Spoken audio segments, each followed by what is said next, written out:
There's a big difference between not having rights and gaining rights to having rights and then losing rights. A generation went from having no rights, not being in the law at all, to getting rights, gaining protections, and creating visibility. Let me remind you that none of that came easily and not without any opposition. The same people who are responsible for Donald Trump's anti-trans executive order are the same people who were trying to stop us from securing our rights in the first place. We've already fought a lot of these battles in the courts, and they've lost. Rather than doing the work that would be needed to fight these battles in court again, they rather just take a shortcut, and that's what the executive order was. A lawyer friend I know who works in this space told me that the executive orders are poorly written poorly enough not to stand up in a court battle. The anti-trans executive order, although it applies to all trans people, appears to be written for trans women, excluding trans men. A law that legislates only one trans identity won't stand up in court. Once an executive order is signed, there's a couple of days where it goes through a process of being posted somewhere,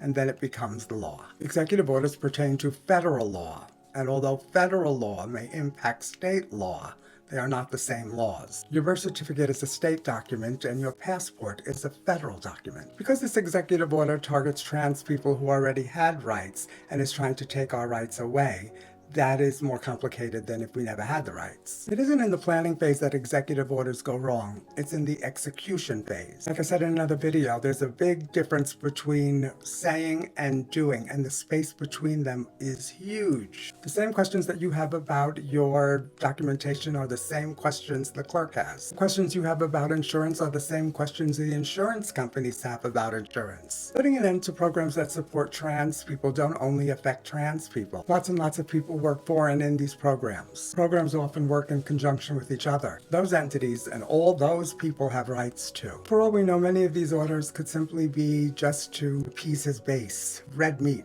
to feed the hungry base. Many of his supporters will be satisfied simply that he wrote the order. They won't care that it's not implemented because it has no teeth. It's very possible that many of his orders, once scrutinized, will have less teeth than he does.